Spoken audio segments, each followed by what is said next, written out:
যেখানে যেখানে সম্ভব রাস্তাঘাট বন্ধ করে দেয়। আমাদের এই গোপালগঞ্জে আমাদের ছাত্রলীগের কর্মীদেরকে হত্যা করেছে, ছাত্রদেরকে হত্যা করেছে। ক্ষমতাচ্যুত সাবেক প্রধানমন্ত্রী শেখ হাসিনার নির্দেশে গোপালগঞ্জে জাতীয় নাগরিক পার্টির শীর্ষ নেতাদের উপর দফায় দফায় হামলা হয়েছে। উদ্দেশ্য ছিল তাদের হত্যা করা। সামাজিক যোগাযোগ মাধ্যম থেকে শুরু করে পুরো হামলার সমন্বয় করেন নিষিদ্ধ সংগঠন ছাত্রলীগের সাবেক সভাপতি সাদ্দাম হোসেন। এই হামলাকে কেন্দ্র করে গুজব রটানো, মসজিদে মাইকিং সবই পূর্ব পরিকল্পনার অংশ। সামাজিক যোগাযোগ মাধ্যমে ছড়িয়ে পড়া অডিও বার্তা থেকে এমনটাই জানা গেছে। যেখানে যেখানে সম্ভব রাস্তাঘাট বন্ধ করে দেয়। আমাদের এই গোপালগঞ্জে আমাদের ছাত্রলীগের কর্মীদেরকে হত্যা করেছে, ছাত্রদেরকে হত্যা করেছে।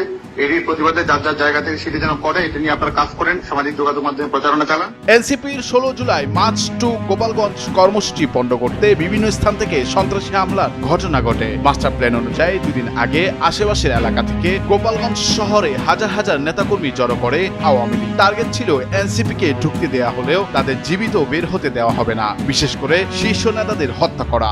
প্রতিবাদ করবার জন্য এবং প্রতিরোধ গড়ে তোলার জন্য আমি আহ্বান জানাচ্ছি।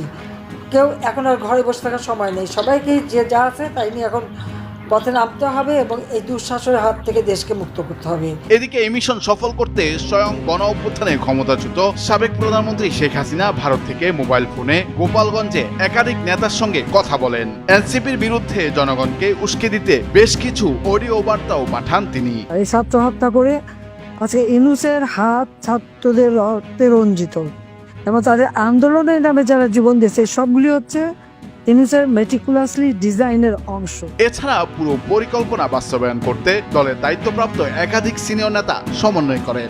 এমনকি ভারতে পলাতক ছাত্রলীগের সভাপতি সাদ্দাম হোসেন ছিলেন আরও এক ধাপ এগিয়ে। ফেসবুকে লাইভে এসে তিনি সরাসরি হামলা চালানোর নির্দেশ দেন।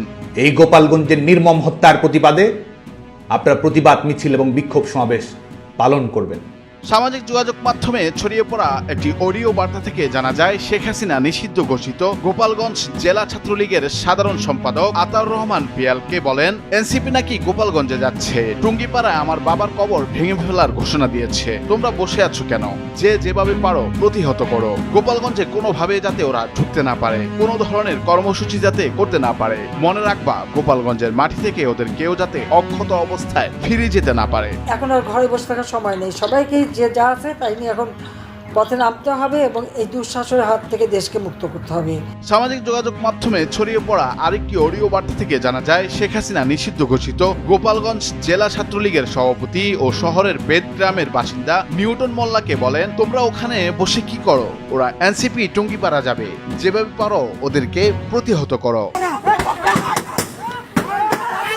অভিযোগ রয়েছে, শেখ হাসিনার সঙ্গে টেলিফোনে কথা বলার পর দিন বুধবার গোপালগঞ্জ পৌর পার্ক মাঠে এনসিপির কর্মসূচির দিন সকালে নিষিদ্ধ ঘোষিত গোপালগঞ্জ জেলা ছাত্রলীগের সাধারণ সম্পাদক আতাউর রহমান পিয়ালের নেতৃত্বে এনসিপির গাড়ি বহরে হামলা হয়।